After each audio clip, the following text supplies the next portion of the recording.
आपका इस वीडियो में स्वागत है। आओ सुनो प्रेमचंद द्वारा लिखी कहानी प्रेरणा। मेरी कक्षा में सूर्य प्रकाश से ज्यादा ऊधमी कोई छात्र न था, बल्कि यूं कहो कि अध्यापन काल के 10 वर्षों में मुझे ऐसी विषम प्रकृति के शिष्य से सामना न हुआ था। कपट खेल में उसकी जान बसती थी। अध्यापकों को बनाने और उद्योगी बालकों को परेशान और रुलाने में ही उसे आनंद आता था। ऐसे ऐसे चाल रचता, ऐसे ऐसे फंदे डालता, ऐसे ऐसे बंधन बांधता कि देखकर आश्चर्य होता था। गिरोहबंदी में अभ्यस्त था। खुदाई फौजदारों की एक फौज बना ली थी और उसके आतंक से शाला पर शासन करता था। मुख्य अधिष्ठाता की आज्ञा टल जाए, मगर क्या मजाल कि कोई उसके हुक्म की अवज्ञा कर सके। स्कूल के चपरासी और अर्दली उससे थर थर कांपते थे। इंस्पेक्टर का मुआयना होने वाला था। मुख्य अधिष्ठाता ने हुक्म दिया कि छात्र निर्दिष्ट समय से आधा घंटा पहले आ जाए। मतलब यह था कि छात्रों को मुआयने के बारे में कुछ जरूरी बातें बता दी जाए। मगर 10 बज गए। इंस्पेक्टर साहब आकर बैठ गए और मदरसे में एक छात्र भी नहीं। 11 बजे सब छात्र इस तरह निकले जैसे कोई पिंजरा खोल दिया गया हो। इंस्पेक्टर साहब ने कैफियत में लिखा, डिसिप्लिन बहुत खराब है। प्रिंसिपल साहब की किरकिरी हुई। अध्यापक बदनाम हुए और यह सारी शरारत सूर्य प्रकाश की थी। मगर बहुत पूछताछ करने पर भी किसी ने सूर्य प्रकाश का नाम तक न लिया। मुझे अपनी संचालन विधि पर गर्व था। ट्रेनिंग कॉलेज में इस विषय में मैंने ख्याति प्राप्त की थी, मगर यहाँ मेरा सारा संचालन कौशल जैसे मोर्चा खा गया था। कुछ अक्ल ही काम न करती कि शैतान को कैसे सन्मार्ग पर लाए। कई बार अध्यापकों की बैठक हुई, पर यह गिरह न खुली। नई शिक्षा विधि के अनुसार मैं दंड नीति का पक्षपाती न था, मगर यहाँ हम इस नीति से केवल इसलिए विरक्त थे कि कहीं उपचार से भी रोग असाध्य न हो जाए। सूर्य प्रकाश को स्कूल से निकाल देने का प्रस्ताव भी किया गया, पर इसे अपनी अयोग्यता का प्रमाण समझकर हम इस नीति का व्यवहार करने का साहस न कर सके। 20-22 अनुभवी और शिक्षा शास्त्र के आचार्य एक 12-13 साल के उद्दंड बालक का सुधार न कर सकें, यह विचार बहुत ही निराशाजनक था। यूं तो सारा स्कूल उससे त्राही त्राही करता था, मगर सबसे ज्यादा संकट में मैं था, क्योंकि वह मेरी कक्षा का छात्र था और उसकी शरारतों का कुफल मुझे भोगना होता था। मैं स्कूल आता तो हरदम यही खटका लगा रहता था कि देखें आज क्या विपत्ति आती है। एक दिन मैंने अपनी मेज की दराज खोली तो उसमें से एक मेंढक निकल गया। मैं चौंक कर पीछे हटा तो क्लास में एक शोर मच गया। उसकी ओर सरोष नेत्रों से देखकर रह गया। सारा घंटा उपदेश में बीत गया और वह पट्ठा सिर झुकाए नीचे मुस्कुरा रहा था। मुझे आश्चर्य होता था कि यह नीचे की कक्षाओं में कैसे पास हुआ था। एक दिन मैंने गुस्से से कहा, तुम इस कक्षा से उम्र भर नहीं पास हो सकते। सूर्य प्रकाश ने अविचलित भाव से कहा, आप मेरे पास होने की चिंता न करें, मैं हमेशा पास हुआ हूं और अब की भी हो जाऊंगा। असंभव असंभव संभव हो जाएगा। मैं आश्चर्य से उसका मुंह देखने लगा। ज़हीन से ज़हीन छात्र भी अपनी सफलता का दावा इतने निर्विवाद रूप से न कर सकता था। मैंने सोचा वह प्रश्न पत्र चुरा लेता होगा। मैंने प्रतिज्ञा की, अब की इसकी एक चाल भी न चलने दूंगा। देखूं कितने दिन इस कक्षा में रहता है, आप हार मानकर निकल जाएगा।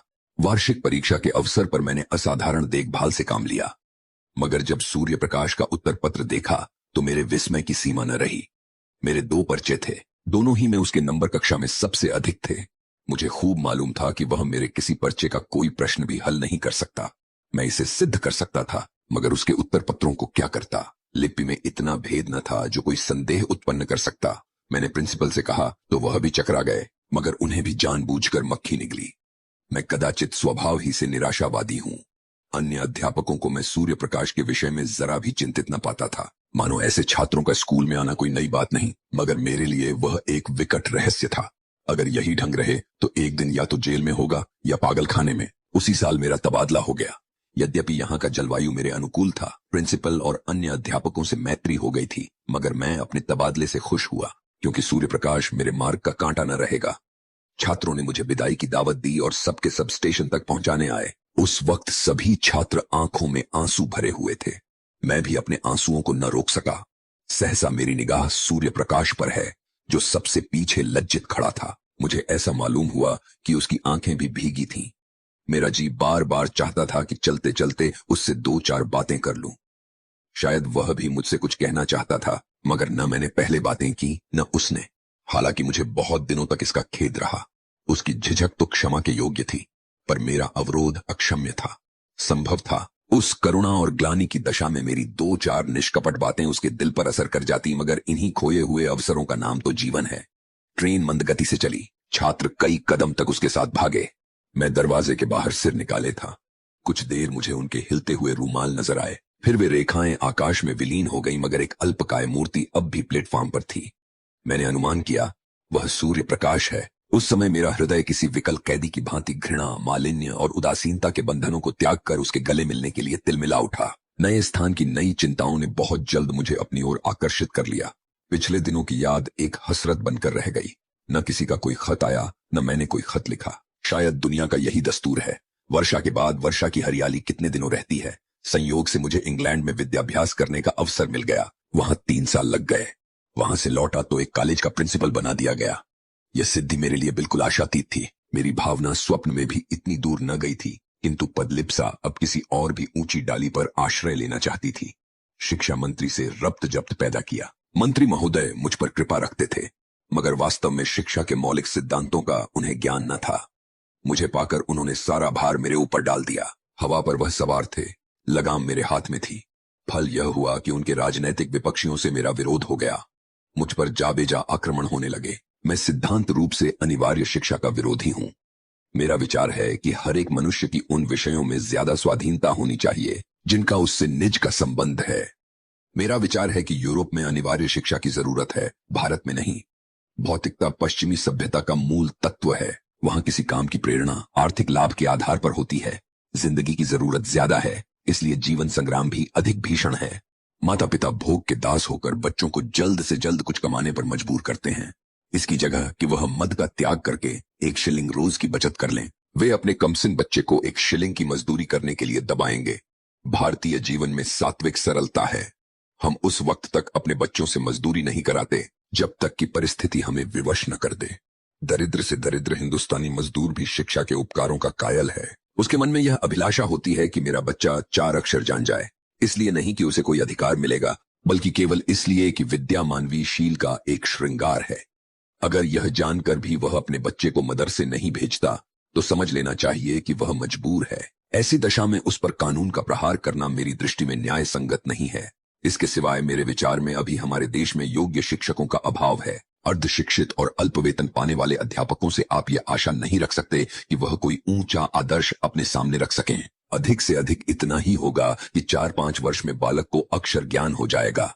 मैं इसे पर्वत खोदकर चूहिया निकालने के तुल्य समझता हूँ। वयस प्राप्त हो जाने पर यह मसला 1 महीने में आसानी से तय किया जा सकता है। मैं अनुभव से कह सकता हूँ कि युवावस्था में हम जितना ज्ञान 1 महीने में प्राप्त कर सकते हैं, उतना बाल्यावस्था में 3 साल में भी नहीं कर सकते। फिर खामख्वाह बच्चों को मदरसे में कैद करने से क्या लाभ?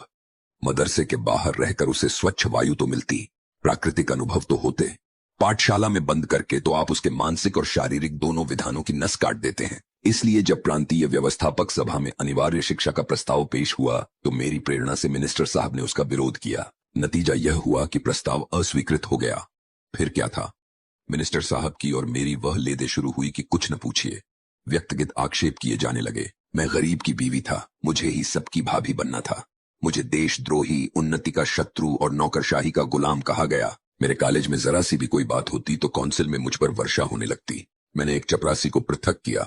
सारी काउंसिल के पंजे मेरे पीछे आ गई। आखिर मिनिस्टर साहब को मजबूर होकर उस चपरासी को बहाल करना पड़ा। यह अपमान मेरे लिए असह्य था। शायद कोई भी इसे सहन न कर सकता। मिनिस्टर साहब से मुझे शिकायत नहीं, वह मजबूर थे। हाँ, इस वातावरण में काम करना मेरे लिए दुस्साध्य हो गया। मुझे अपने कॉलेज के आंतरिक संगठन का भी अधिकार नहीं। अमुक क्यों नहीं परीक्षा में भेजा गया? अमुक के बदले अमुक को क्यों नहीं छात्रवृत्ति दी गई? अमुक अध्यापक को अमुक कक्षा क्यों नहीं दी जाती? इस तरह के सारहीन आक्षेपों ने मेरी नाक में दम कर दिया था। इस नई चोट ने कमर गिरा दी। मैंने इस्तीफा दे दिया। मुझे मिनिस्टर साहब से इतनी आशा अवश्य थी कि वह कम से कम इस विषय में न्याय परायणता से काम लेंगे, मगर उन्होंने न्याय की जगह नीति को मान्य समझा और मुझे कई साल की भक्त कृपा यह फल मिला कि मैं पदच्युत कर दिया गया। संसार का ऐसा कटु अनुभव मुझे अब तक न हुआ था। ग्रह भी कुछ बुरे आ गए थे। उन्हीं दिनों पत्नी का देहांत हो गया। अंतिम दर्शन भी न कर सका। संध्या समय नदी तट पर सैर करने गया था। वह कुछ अस्वस्थ थीं। लौटा तो उनकी लाश मिली। कदाचित हृदय की गति बंद हो गई थी। इस आघात ने कमर गिरा दी। माता के प्रसाद और आशीर्वाद से महान पुरुष कृतार्थ हो गए हैं। मैं जो कुछ हुआ पत्नी के प्रसाद और आशीर्वाद से हुआ। वह मेरे भाग्य की विधात्री थीं। कितना अलौकिक त्याग था, कितना विशाल धैर्य। उनके माधुर्य में तीक्ष्णता का नाम भी न था। मुझे याद नहीं आता कि मैंने कभी उनकी भ्रुकुटी संकुचित देखी हो। वह निराश होना तो जानती ही न थी। मैं कई बार सख्त बीमार हुआ हूं। वैद्य निराश हो गए हैं। पर वह अपने धैर्य और शांति से अणुमात्र भी विचलित नहीं हुई। उन्हें विश्वास था कि मैं अपने पति के जीवन काल में मरूंगी, और वही हुआ भी। मैं जीवन में अब तक उन्हीं के सहारे था। जब वह अवलंब ही न रहा तो जीवन कहाँ रहता। खाने और सोने का नाम जीवन नहीं है। जीवन नाम है सदैव आगे बढ़ते रहने की लगन का। यह लगन गायब हो गई। मैं संसार से विरक्त हो गया और एकांतवास में जीवन के दिन व्यतीत करने का निश्चय करके एक छोटे से गांव में जा बसा। चारों तरफ ऊंचे ऊंचे टीले थे, एक ओर गंगा बहती थी। मैंने नदी के किनारे एक छोटा सा घर बना लिया और उसी में रहने लगा, मगर काम करना तो मानवीय स्वभाव है। बेकारी में जीवन कैसे कटता। मैंने एक छोटी सी पाठशाला खोल ली। एक वृक्ष की छांव में गांव के बालकों को जमा कर कुछ पढ़ाया करता था। उसकी यहाँ इतनी ख्याति हुई कि आसपास के गांव के छात्र भी आने लगे। एक दिन मैं अपनी कक्षा को पढ़ा रहा था कि पाठशाला के पास एक मोटर आकर रुकी और उसमें से उस जिले के डिप्टी कमिश्नर उतरे। मैं उस समय केवल एक कुर्ता और धोती पहने हुए था। इस वेश में एक हाकिम से मिलते हुए शर्म आ रही थी। डिप्टी कमिश्नर मेरे समीप आए तो मैंने झेंपते हुए हाथ बढ़ाया, मगर वह मुझसे हाथ मिलाने के बदले मेरे पैरों की ओर झुके और उन पर सिर रख दिया। मैं कुछ ऐसा सिटपिटा गया कि मेरे मुंह से एक शब्द भी न निकला। मैं अंग्रेजी अच्छी लिखता हूँ, दर्शन शास्त्र का भी आचार्य हूँ, व्याख्यान भी अच्छे दे लेता हूँ, मगर इन गुणों में एक भी श्रद्धा के योग्य नहीं। श्रद्धा तो ज्ञानियों और साधुओं ही के अधिकार की वस्तु है। अगर मैं ब्राह्मण होता तो एक बात थी, हालांकि एक सिविलियन का किसी ब्राह्मण के पैरों पर सिर रखना अचिंतनीय है। मैं अभी इसी विस्मय में डूबा हुआ था कि डिप्टी कमिश्नर ने सिर उठाया और मेरी तरफ देखकर कहा, आपने शायद मुझे पहचाना नहीं। इतना सुनते ही मेरे स्मृति नेत्र खुल गए। बोला, आपका नाम सूर्य प्रकाश तो नहीं है? जी हाँ, मैं आपका वही अभागा शिष्य हूँ। 12-13 वर्ष हो गए। सूर्य प्रकाश ने मुस्कुराकर कहा, अध्यापक छात्रों को भूल जाते हैं पर छात्र उन्हें हमेशा याद रखते हैं। मैंने उसी विनोद के भाव से कहा, तुम जैसे छात्रों को भूलना असंभव है। सूर्य प्रकाश ने विनीत स्वर में कहा, उन्हीं अपराधों को क्षमा कराने के लिए सेवा में आया हूँ। मैं सदैव आपकी खबर लेता रहता था। जब आप इंग्लैंड गए तो मैंने आपके लिए बधाई का पत्र लिखा, पर उसे भेज न सका। जब आप प्रिंसिपल हुए मैं इंग्लैंड जाने को तैयार था। वहां मैं पत्रिकाओं में आपके लेख पढ़ता रहता था। जब लौटा तो मालूम हुआ कि आपने इस्तीफा दे दिया और कहीं देहात में चले गए हैं। इस जिले में आए हुए मुझे 1 वर्ष से अधिक हुआ, पर इसका जरा भी अनुमान न था कि आप यहाँ एकांत सेवन कर रहे हैं। इस उजान गांव में आपका जी कैसे लगता है? इतनी ही अवस्था में आपने वानप्रस्थ ले लिया। मैं नहीं कह सकता कि सूर्य प्रकाश की उन्नति देखकर मुझे कितना आश्चर्यमय आनंद हुआ। अगर वह मेरा पुत्र होता तो भी इससे अधिक आनंद न होता। मैं उसे अपने झोंपड़े में लाया और अपनी राम कहानी कह सुनाई। सूर्य प्रकाश ने कहा, तो यह कहिए कि आप अपने ही एक भाई के विश्वासघात के शिकार हुए। मेरा अनुभव तो अभी बहुत कम है, मगर इतने ही दिनों में मुझे मालूम हो गया है कि हम लोग अभी अपनी जिम्मेदारियों को पूरा करना नहीं जानते। मिनिस्टर साहब से भेंट हुई तो पूछूंगा कि यही आपका धर्म था। मैंने जवाब दिया, भाई उनका दोष नहीं। संभव है इस दशा में मैं भी वही करता जो उन्होंने किया। मुझे अपनी स्वार्थ लिप्सा की सजा मिल गई और उसके लिए मैं उनका ऋणी हूं। बनावट नहीं, सत्य कहता हूं कि यहां मुझे जो शांति है वह और कहीं न थी। इस एकांत जीवन में मुझे जीवन के तत्वों का वह ज्ञान हुआ जो संपत्ति और अधिकार की भाग में किसी तरह संभव न था। इतिहास और भूगोल के पोथे चाटकर और यूरोप के विद्यालयों की शरण जाकर भी मैं अपनी ममता को न मिटा सका, बल्कि यह रोग दिन दिन और भी असाध्य होता जाता था। आप सीढ़ियों पर पांव रखे बगैर छत की ऊंचाई तक नहीं पहुंच सकते। संपत्ति की अट्टालिका तक पहुंचने में दूसरों की जिंदगी ही जीने का काम देती है। आप कुचल कर ही लक्ष्य तक पहुंच सकते हैं। वहां सौजन्य और सहानुभूति का स्थान ही नहीं। मुझे ऐसा मालूम होता है कि उस वक्त मैं हिंस्र जंतुओं से घिरा हुआ था और मेरी सारी शक्तियां अपनी आत्मरक्षा में ही लगी रहती थीं। यहां मैं अपने चारों ओर संतोष और सरलता देखता हूं। मेरे पास जो लोग आते हैं कोई स्वार्थ लेकर नहीं आते और न मेरी सेवाओं में प्रशंसा या गौरव की लालसा है। यह कहकर मैंने सूर्य प्रकाश के चेहरे की ओर गौर से देखा। कपट मुस्कान की जगह ग्लानि का रंग था। शायद यह दिखाने आया था कि आप जिसकी तरफ से इतने निराश हो गए थे वह अब इस पद को सुशोभित कर रहा है। वह मुझसे अपने सदुद्योग का बखान कराना चाहता था। मुझे अब अपनी भूल मालूम हुई। एक संपन्न आदमी के सामने समृद्धि की निंदा उचित नहीं। मैंने तुरंत बात पलटकर कहा, मगर तुम अपना हाल तो कहो। तुम्हारी यह काया पलट कैसे हुई? तुम्हारी शरारतों को याद करता हूं तो अब भी रोए खड़े हो जाते हैं। किसी देवता के वरदान के सिवा और तो कहीं यह विभूति न प्राप्त हो सकती थी। सूर्य प्रकाश ने मुस्कुराकर कहा, आपका आशीर्वाद था। मेरे बहुत आग्रह करने पर सूर्य प्रकाश ने अपना वृत्तांत सुनाना शुरू किया। आपके चले आने के कई दिन बाद मेरा भाई स्कूल में दाखिल हुआ। उसकी उम्र 8-9 साल से ज्यादा न थी। प्रिंसिपल साहब उसे हॉस्टल में न लेते थे और न मामा साहब उसके ठहरने का प्रबंध कर सकते थे। उन्हें इस संकट में देखकर मैंने प्रिंसिपल साहब से कहा, उसे मेरे कमरे में ठहरा दीजिए। प्रिंसिपल साहब ने इसे नियम विरुद्ध बतलाया। इस पर मैंने गुस्साकर उसी दिन हॉस्टल छोड़ दिया और एक किराए का मकान लेकर मोहन के साथ रहने लगा। उसकी मां कई साल पहले मर चुकी थी। इतना दुबला पतला, कमजोर और गरीब बालक था कि पहले ही दिन से मुझे उस पर दया आने लगी।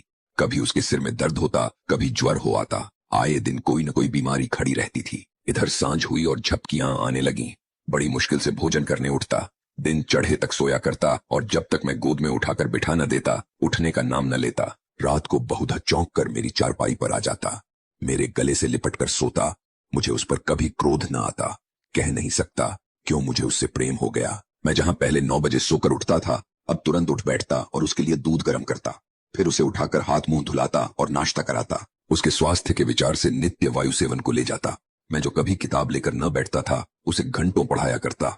मुझे अपने दायित्व का इतना ज्ञान कैसे हो गया, इसका मुझे आश्चर्य है। उसे कोई शिकायत हो जाती तो मेरे प्राण नसों में समा जाते। डॉक्टर के पास जाता, दवाएं लाता और मोहन की खुशामद करके दवा पिलाता। सदैव यह चिंता लगी रहती थी कि कोई बात उसकी इच्छा के विरुद्ध न हो जाए। इस बेचारे का यहाँ मेरे सिवा दूसरा कौन है। मेरे चंचल मित्रों में से कोई उसे चिढ़ाता या परेशान करता तो मेरी त्योरियां बदल जाती थीं। कई बालक तो मुझे दाई कहकर चिढ़ाते थे, पर मैं हंसकर टाल देता था। मैं उसके सामने एक अनुचित शब्द भी मुंह से न निकालता। यह शंका होती थी कि कहीं मेरी देखा देखी यह भी खराब न हो जाए। मैं उसके सामने इस तरह रहना चाहता था कि वह मुझे अपना आदर्श समझे, और इसके लिए यह मानी हुई बात थी कि मैं अपना चरित्र सुधारूं।